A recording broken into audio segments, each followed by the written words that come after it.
নমস্কার আপনাদের সকলকে। আমি বলছি ইনি একটা প্রফেসর, রাজনীতি বিশ্লেষক, পলিটিক্যাল সায়েন্সের নাকি প্রফেসর। এক ফোঁটাও জ্ঞান রাজনীতি সম্বন্ধে এর নেই। ইনি এক সময় দিল্লির ভোটের সময় বলেছিলেন দিল্লিতে বিজেপি পরাজিত হবে। হরিয়ানা ভোটের সময়ও বলেছিলেন হরিয়ানাতে বিজেপি পরাজিত হবে। কোথাও বিজেপি পরাজিত হয় একটুও আইডিয়া নাই। ইনি যা ইচ্ছা তাই বলেন, ফালতু বিশ্লেষক আছে। ইনি ফালতু বিশ্লেষক। ইনি আকার ইঙ্গিতে টিএমসির সমর্থক আছেন।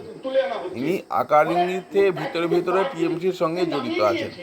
নইলে এই ধরনের একটা মঞ্চে এসে এই ধরনের কথা, নিরপেক্ষ কথা বলা উচিত। নিরপেক্ষ কথা না বলে উনি শুধু টিএমসি আর মমতা বন্দ্যোপাধ্যায়কে মানে সব ক্রেডিট দিয়ে চলে যাবেন। ইনি ফালতু, আমি মনে করি একটা ফালতু বিশ্লেষকের মধ্যে ইনি পড়েন। শিক্ষিত হতে পারেন, প্রফেসর হতে পারেন, মানলাম, কিন্তু বিশ্লেষণ আইডিয়া কিছুই নেই। দেখবেন, আমি আজকে বলে যাচ্ছি যে দেখবেন 26-এর ভোটে 160 সিট কমসে কম বিজেপি পাবে। আর ইনি বলবেন যে বিজেপির কোনো নেই। আর বিজেপি সংগঠন করতে হবে না। বিজেপির ভোট ভিতরে ভিতরে মানুষের মনের মধ্যে আছে। সংগঠনের প্রয়োজন খুব কম পড়ে বিজেপি পশ্চিমবাংলাতে। 39-40% ভোটকে বিজেপি করে দেয়, নিজেই ভোট বিরোধী।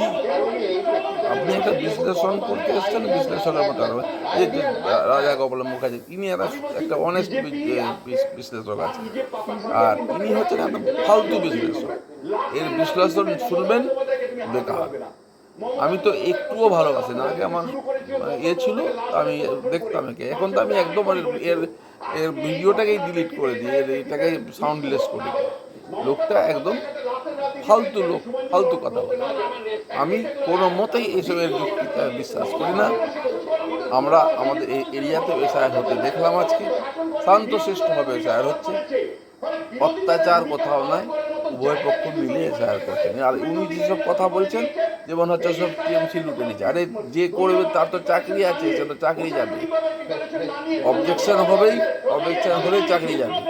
আপনি এখানে কিছু করতে যে অবজেকশন করে দিবে, তখন কি হবে?